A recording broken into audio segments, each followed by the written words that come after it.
Well, hello, everyone. Welcome, and thank you so much for being here with us today. We're excited to chat with you about our Master of Science in Education Policy program. Today's program is a class preview. So essentially, we're here today to give you a little bit of a deeper dive into the content, the material, the outcomes of the Education Policy program. My name is James McCarty. I am the Associate Director of Admissions here at the Johns Hopkins School of Education. And I'm thrilled to be able to welcome you, whether this is your first time with us, whether you're returning for a reoccurring program, whether we've met before or we haven't. I'm thrilled to make this connection with all of you today. And I always like to both start and end the presentation by sharing that you are never going through this process alone. On this journey to becoming a student here at Johns Hopkins in the School of Education, myself and our entire team is here to work with you, support you, and assist you in any way possible through this admissions process. So I encourage all of you after today, if we have not chatted, I'll be reaching out, and I'd love to schedule a one-on-one meeting to chat more after the program today. So just to very quickly kind of share a brief introduction, or I should say the agenda for today. I will be introducing our faculty presenter in just a moment. This program is being recorded, so if there is anything that you'd like to review after today's program is over, normally from within 7 to 10 days after the program has concluded, we send out a video recording to all students that registered. So feel free to keep an eye on your inboxes for that recording in a few days. And we will have time at the very end of this program for a brief Q&A. We will hold questions till that portion, till the very end. But as we're discussing, if anything does come to mind that pops up, please feel free to use that Q&A function at the bottom of your screen, submit your question, and then we will answer those at the end of the time that we have together today. I will introduce Dr. Jonathan Plucker. He is the faculty lead for the Master of Science in Education Policy program. Dr. Plucker, thank you so much for being here with us today. I'm excited to hear your presentation on the Master of Science in Education Policy programs. Thank you very much. Thank you so much, James. Hello, everybody. Those of you who are hearing me for the second time this semester, we did our previous one in, was it October, James and Jenny, something like that. We're going to get a little bit more in depth this time. And I was asking James, like, what should I talk about? And James was like, there's so many exciting things going on. Just share it. And so there's like literally a million different things. And even as James was doing his introduction, I was like, oh my gosh, I'm so excited to talk about this. And then I thought of 3 other things that I could have added. We have so many exciting things going on right now. And so this really is just sort of a taste, give you a feel for sort of the overarching principles of what we're trying to do here at Hopkins in this program, how we're trying to help you move forward to meet your personal professional goals. And just to give you a little taste of what the program feels like. So with that, let's go to the next slide, James. If you've poked around the website, talked to admissions, James and his colleagues, talked to Jennifer at all, you probably have a lot of this information. I think a very unique thing that we do is that we have what I call policy camp, which is early to middle August. We get everyone together for the Intro to Ed Policy course. And we meet face to face. We will be doing it in the brand new Hopkins campus building in Washington, D.C. at the foot of Capitol Hill, which I will talk about shortly. We are very, very excited about that. And that's for you to sit in a room with important policy thinkers and policy makers. To ask your questions, to really get into the ebb and flow of what policy really is. And then that's just sort of the springboard for the rest of your program. One thing we started doing last year was inviting students who have graduated or who have already taken that first course to come back for that policy camp week. And you can keep coming back forever if you want to, just to hear new speakers interact with new students, former students, etc. We're very, very excited about that. We've been playing with our course. We've been playing with our course sequence a lot lately. Everyone's been finishing it in 1 to 2 years. We've been tweaking it to make sure that that's even easier to do, based on feedback that we've gotten from students. So, and then of course, all of our faculty have very strong education and public policy backgrounds, and I'm going to talk quite a bit more about that. So next slide, James. Okay, program goals and outcomes. You can tell I really feel strongly about this because I used punctuation and I put it in bold. We want our graduates to be leaders in education policy. We don't want you to graduate and know education policy. We want you to be a leader in education policy. That's how our program is designed, to create the next generation of education policy leaders. Now, that may be leading in your community. It may be leading in your state house. It may be leading with an international NGO. It may be in Washington, D.C. We are agnostic on the level and scope. We just want you to have the knowledge and those like skill set to be that policy leader. We think we are a very uniquely designed program that helps you do that for reasons that I will talk about. Next. We do strongly believe that a policy is about doing things. Policy is not a passive discipline. Policy is about creating positive change, evaluating that change, and improving those changes. So we take a very, I wouldn't say activist approach, just a very active approach, is that policy is about doing things. It's not about being passive because, and this is a quote that my students know I beat to death. Go ahead. You're either involved in ed policy or you're a victim of ed policy. There's no middle ground. I always think it's a bad sign when I hear people complaining about policies. And I always think, okay, well, how did you involve yourself in the process to make sure that this didn't happen? And the answer usually is, oh, I just thought someone would do that. That's not how policy works. You're either a force for positive change and you're highly involved, actively involved, or it happens to you. And if you're even listening to this, I suspect you want to be more in that first group. That's what our real focus is here at Johns Hopkins. Next, James. Okay, class preview. I want to talk about what I think our program strengths are. We have many. I think the top two, the ones that I think about the most, are the fact that all of our faculty are involved in policy. They're involved in helping write policy, evaluate policy, research policies. You are going to be taking courses from people who are highly involved at the state and national levels especially, but also internationally, local communities, etc. These are faculty who are excellent instructors, top-notch researchers, but they are active in policy. So yes, you're going to take some classes that are going to have lots of academic material. I'm going to talk about that in a minute.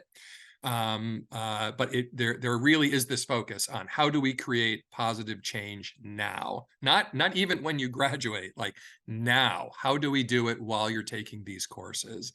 That is something that we just do exceptionally well. And then we have been blessed with super talented students, people who are really passionate about policy, about improving the policy environment for schools, children, families, in their local communities, in their state houses, regionally and nationally, and also internationally. So you will be in cohorts with excellent students who are just as passionate as you are. Next. There it is. The fact that we have a fantastic location to be involved with policy does not hurt at all. If you have not seen our brand new Washington, D.C. building, you have now, because that's what that photo is. I have been there. It is an outstanding facility. It's where we're going to start recording the School of Education's Education Policy podcast soon.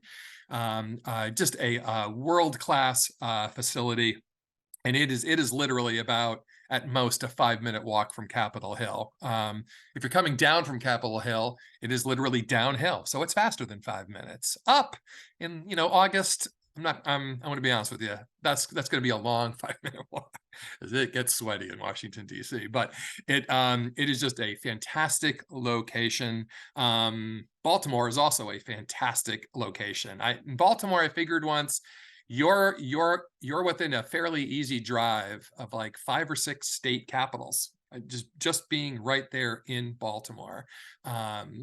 So it's great when you're face to face, when you're online. You're going to be taking classes with people from all over the world, coast to coast here. It's a very diverse group. So geographically, I think we do a fantastic job both online and in person. Let's go to the next slide, which I don't remember what it is. All right, go again. Yes, there's 2 sort of underlying points here. Again, I've already said policy is not passive. Sort of a second defining principle is that policy is both a science and it's also an art. And let me give you a few examples of that. Next.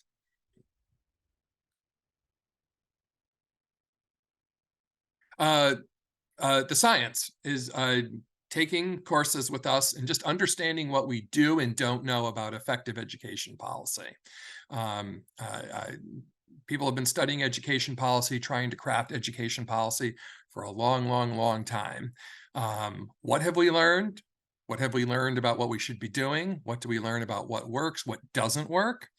What have we learned about what works in certain contexts? And there are always questions about what we don't know. We spend a lot of time talking about both of those things. Next. And then this is something that you'll see a lot in your, especially in your federal policy class with me, using historical knowledge to predict where we think things are going in the future. In other words, how did we get to this point? And how does that history help us figure out what the next set of really big issues are going to be? What is likely to happen? What's likely not to happen? One thing that I often hear from students is after we talk about No Child Left Behind, especially those of you who had most of your K-12 schooling the first part of this century, you saw lots of really important changes to schools, public schools, private schools, schools in general. Why did they happen? To actually dig into what the No Child Left Behind, what the No Child Left Behind law was really about, what it was trying to do, where it succeeded, where it failed. But then we also talk about why did it pass when it did? It actually was very logical given the previous 30 to 40 years of federal education policy. And then since No Child Left Behind, there have been a number of really important changes in federal policy. They all stem from reactions, or in many cases, overreactions to No Child Left Behind. So when you understand the whole sweep of history, all of a sudden, all these pieces that you've only had snapshots of start to fall into place, and you figure out the entire complex story. And quite frankly, it becomes much less complex once you understand where things are coming from and where we're going. We spend a lot of time talking about that. Also, next, just sort of like guidelines for how to interact when you're interacting with people about policies. So when you're meeting policymakers, when you're meeting their staffs. I think of one that I shared during policy camp this year was that if you're meeting with a policymaker staffer, the staffer may tell you have 15 minutes. It's important to keep in mind, they do not have 15 open minutes on their schedule, ever. So if they say that they're giving you 15, they are really being nice. If you have a 5-minute conversation with them, you don't need to do 10 minutes of small talk afterwards. Just say, I know you're very busy. Thank you for your time. I hope we can meet again. Can I send you some follow-up information? That is a really important strategy, right? Because it sends the message that you value their time, that you're not there just to talk, that you're there to help them do their job, and that you're going to follow up. They will remember you because you're the one person that day who respected their time. And then when you follow up the next day, they will absolutely respond to you, right? So just like smart things that we've learned about how to interact in these very high pressure environments sometimes. Next, James. And then just, when you're trying to talk to people about policy, you are talking to people and audiences that have very, very different types of goals. And so they have very different perspectives, very, very specific motivations and needs. Do you want to write them a very academic 15-page single-spaced paper about your fantastic policy idea? You can do that. We talked to you about why that's generally a really bad idea. What about a blog post? What about a short memo? Talking about like tailoring different communications. Maybe a 5-minute hallway meeting is all you need with that person. Maybe you really need something a bit more substantive, like a lengthy, detailed memo. We kind of talk about the different conditions in which each sort of communication form helps you get your point across when trying to change policy. At the same time, next, there's a lot of art to this. There's a lot of art to policymaking. Just learning how to network well, learning how to make good connections with people who are influential within policy circles and who actually are the people writing and making the policies themselves, the people who are actually voting on and implementing them. That's more of an art sometimes. Next. I talked about different audiences with different motivations, needs, goals, etc. How do you make a concise, effective argument to say a think tank versus a U.S. senator versus your local state rep versus your district superintendent versus a parent group concerned with whatever issue you are focusing on? Very different sorts of approaches. And then finally, how do we do this? It's pretty straightforward. Next there. Practice, practice, practice, application, application, application. No one writes a great policy memo fresh out of the gate. That's just doesn't happen. You need to practice. We give you tons of feedback. In my courses especially, I let you revise as many times as you want until we get you to that point where you've got this skill set. So just lots of application in class, lots of problem-based learning, but also some real things, which I will talk about. And I hope that's my next slide. It is. So for example, in class last spring in state and local policy, a student texted me and said, I really need to talk. We've got this issue in my local school district. I'm just not sure how to create positive change in this situation.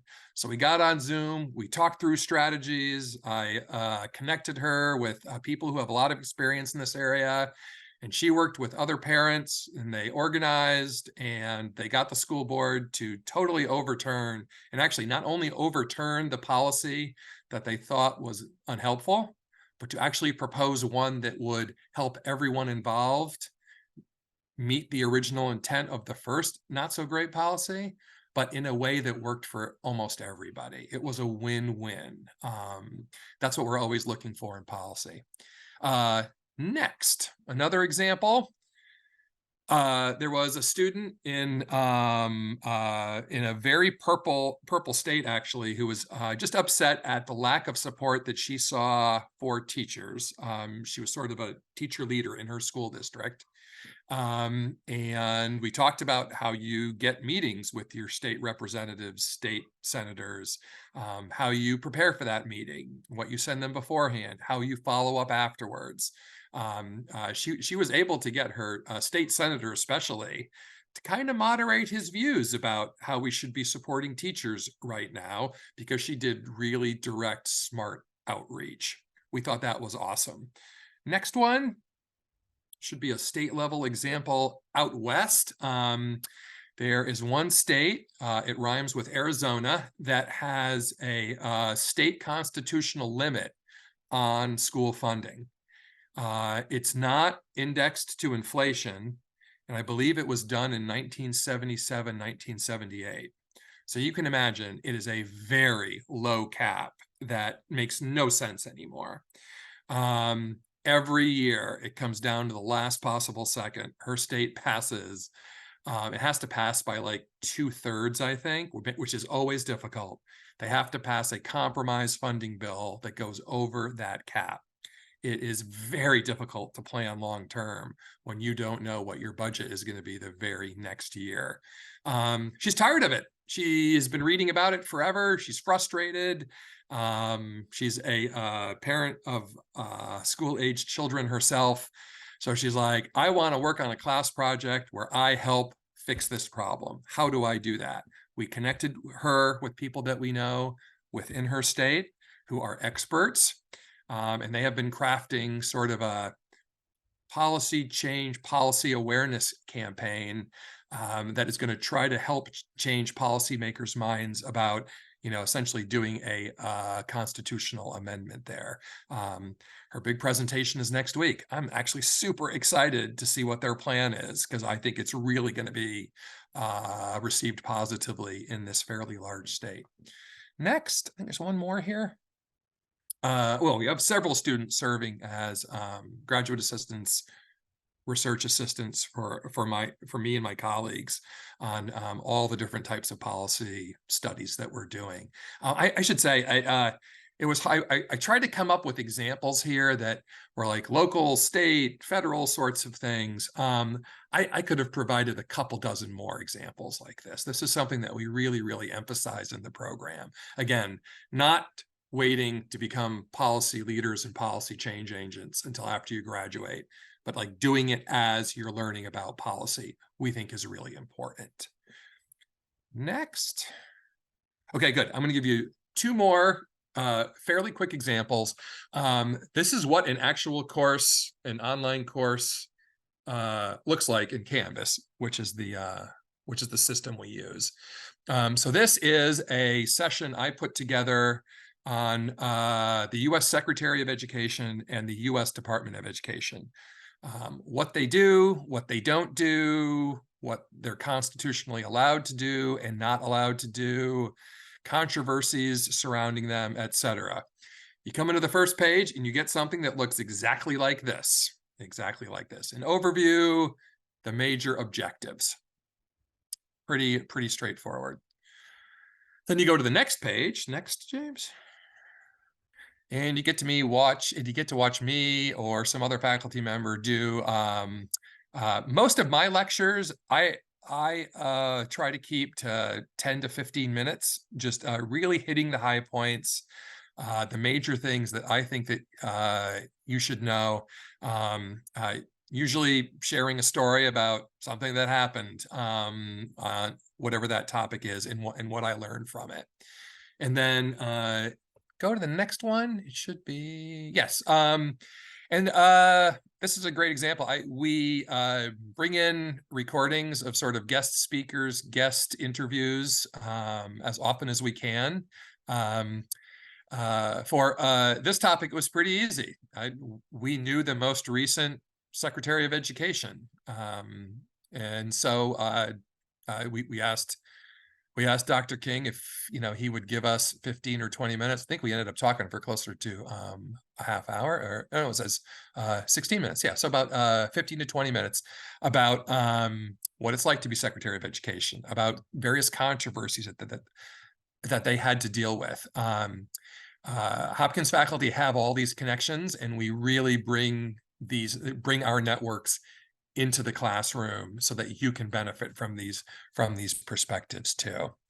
Then after that, there's usually resources and readings on the next slide. Yeah. I like this one just because I actually changed these readings. They're not the same as they were the previous year. And I've in my own teaching, I'm trying to mix things up with podcasts, short pieces, think tank reports, blog posts, longer academic papers, just so you can sense the whole range of issues. We do not believe that you are well suited by only hearing about one side of any issue. So, for example, if you are really passionate about, crafting policy that is all about social justice, civil rights, etc., awesome. I don't want you to only read perspectives that tell you what you already generally know. I want you to understand every side of those issues so that no matter what policy context you find yourself in, you understand the arguments of the other side and you understand how to counter those arguments. You understand how to try to find middle ground if there is middle ground. Sometimes there is, sometimes there's not, right? So you're going to read from people across the political spectrum. You're going to watch videos of interviews with people who have a wide range of views on any given topic. One, to help you change your mind, possibly, or to help you at least be able to better support what you already believe, which is, we just think that's very important to take a wide, broad look. So in this case, it was interesting. One of those podcasts I found before the course started, but the second podcast actually popped up about a week or so before we started talking about this topic. So I added it to the course. I think it's really cool because in the first one, Secretary Cardona, our current Secretary of Education, just kind of gives a broad overview about his view of what the U.S. Department of Education does. The second one is the exact same content from the polar opposite perspective, which is political conservatives criticizing other conservatives who keep calling for the abolition of the US Department of Education. And that whole podcast discussion is about how the US Department of Education actually does more than people thinks that it does.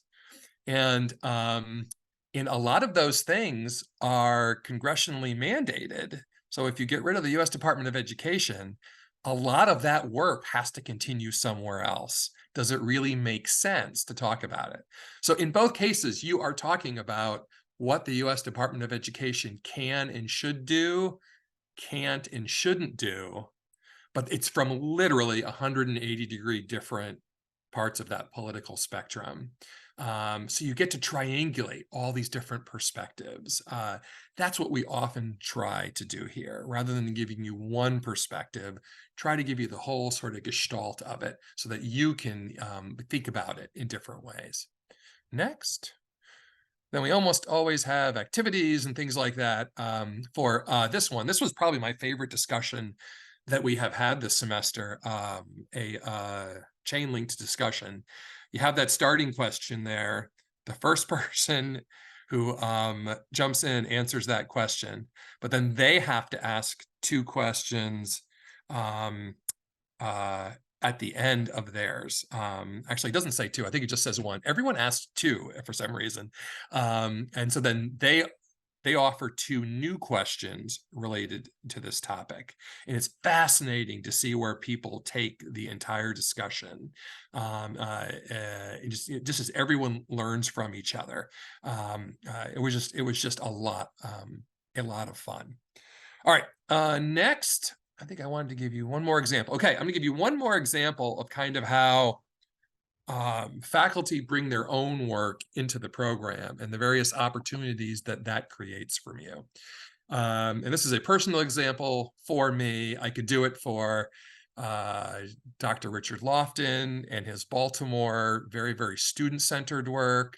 Dr. Becca Cruz's work with special education disproportionality issues. I could do it with Dr. Berner's work on educational pluralism, Dr. Steiner's work, Dr. Smith's work. This is just my example. So just in doing work on Capitol Hill, I just kept hearing about automatic enrollment more and more and more. And I didn't dismiss it. I just kind of filed it away, but it was a term that was being brought up in the context where I do a lot of work. And I just didn't understand what the heck it was. So I started to study it more. And essentially, a big barrier to students getting into advanced classes is that you have to opt into those classes. And there are so many opportunities in which people can encourage you not to take them. So you can be a very high performing math student and not be put into advanced math the next year. That's a fairly common thing in this country, actually. So a handful of states have started to experiment with essentially mandating that if a student ends the year as a top math student, they are automatically placed in advanced math the following year. There are various approaches to whether they can opt out of that option. But for the most part, it's an automatic in. They can choose to leave if they want to. And so next slide. Someone told me that North Carolina was a state that was having great success with this. I was in a virtual conference, and someone who was involved with it just introduced themselves. And I emailed her afterwards and said, hey, talk to me about auto enrollment. What is going on there? Sent me tons of great stuff. We started to connect with them more, started to ask them some questions. They started to tell us where they thought successes and areas for improvement were. Turns out that North Carolina, we have great connections within their state education agency, the North Carolina Department of Public Instruction, NCDPI. So I reached out to our colleagues there. What sort of data do you have? Do you think this has worked well? How could it work better, etc.? Next. We started to pull together a lot of this information, and we wrote a blog post on it that came out about a month ago. Next. That looks exactly like that. And then next.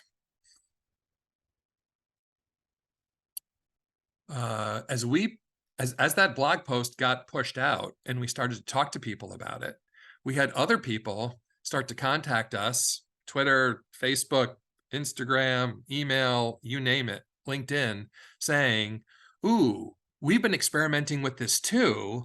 Can we share what we're learning about this? And we're starting to build up this community of people around this country who are experimenting with automatic enrollment.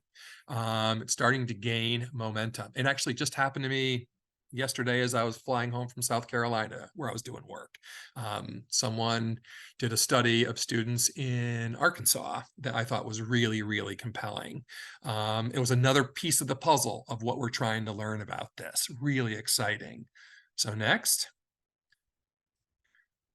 So many states are now seriously considering passing automatic enrollment laws that we realized that the North Carolina experience, plus our broader Hopkins view of what about 5 to 6 other states are trying to do, that we were in a very unique position to write a policy brief, sort of a short, concise, bullet-pointed report on what automatic enrollment is, what the benefits seem to be, and how different states are trying to use it, along with detailed recommendations for what other states may want to try doing. That is being led by one of our policy students currently. And we meet next Tuesday morning, I think, to talk about the next draft. That's going to come out hopefully right after the holidays, which is done on purpose because most states' legislative sessions start around January 1st. So we want this in their hands so they can see model legislation from other states, lessons learned, detailed policy recommendations as they create their own state laws in this area. And then next, very importantly, we're taking a two-pronged applied approach, and that we're working this material into our state and local policy course, which is taught each spring currently. This is really important state information. It's information about how state policy works, and it's also a really interesting education policy niche that's becoming very, very popular. We want our students to learn from us about it as we're learning about it ourselves. That's a huge advantage, I think. And then also, we are working with advocates in several different states now who really want to make this happen.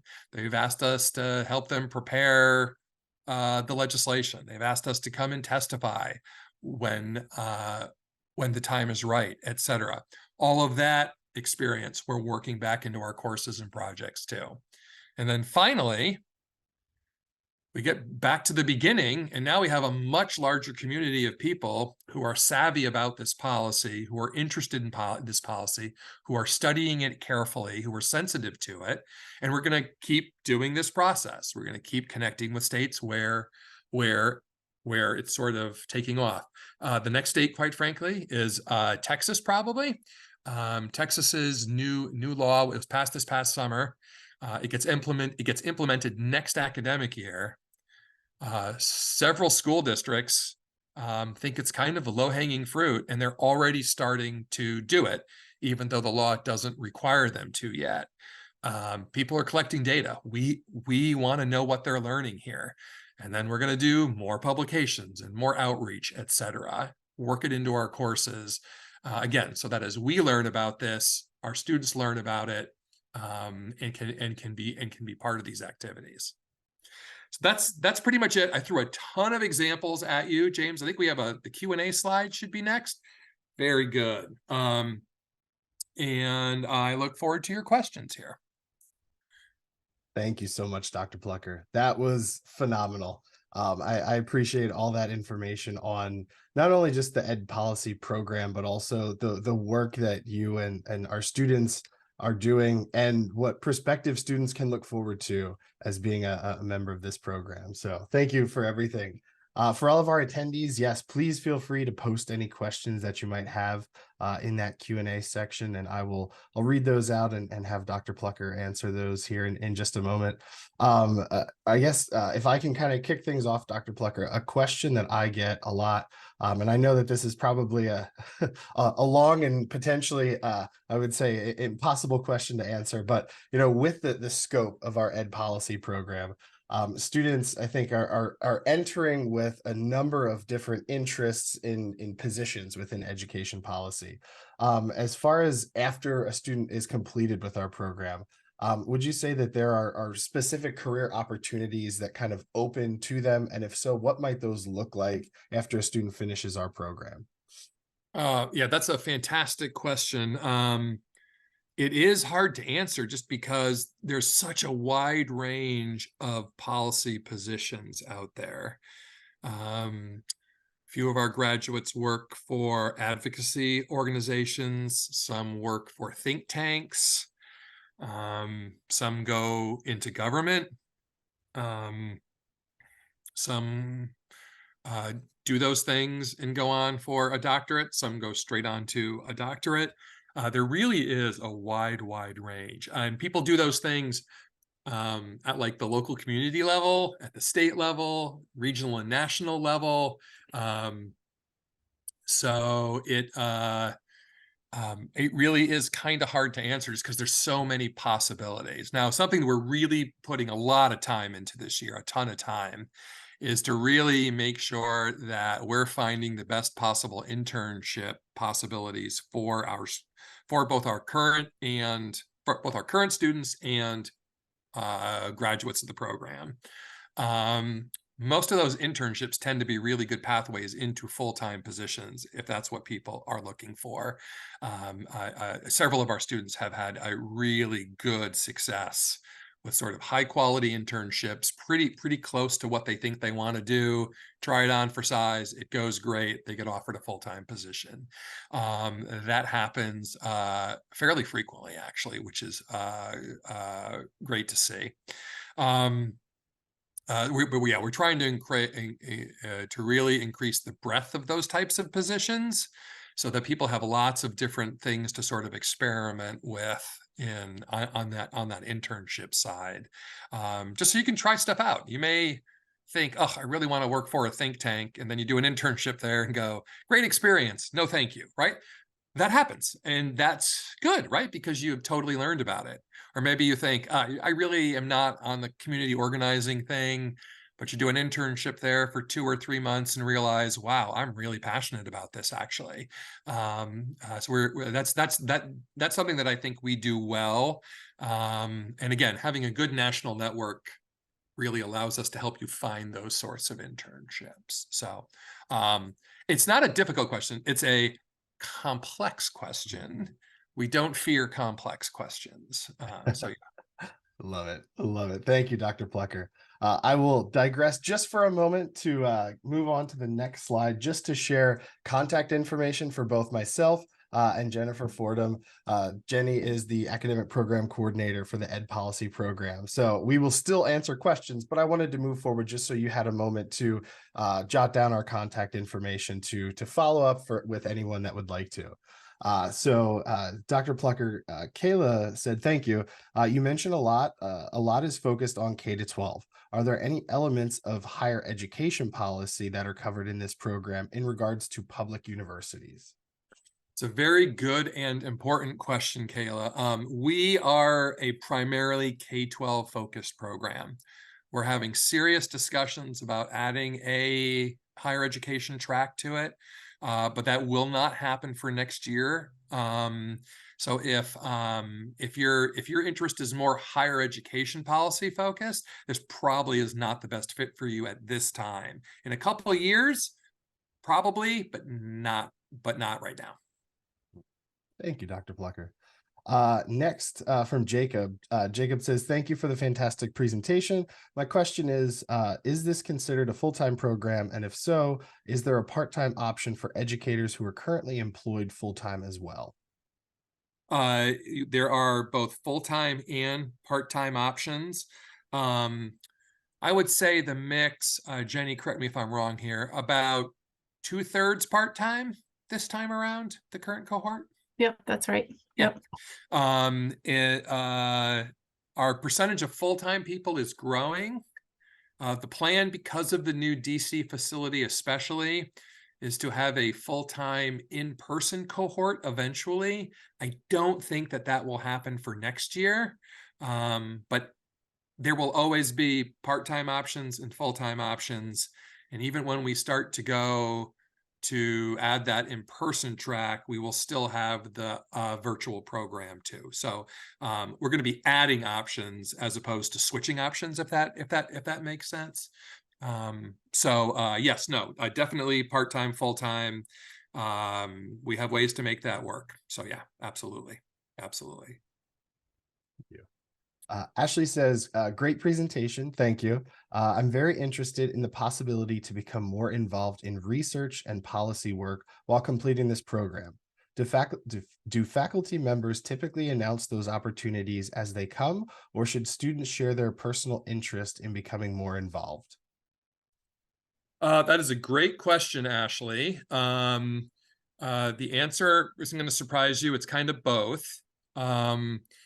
I'm going to give you the standard advice I always give to students, which is make your presence known.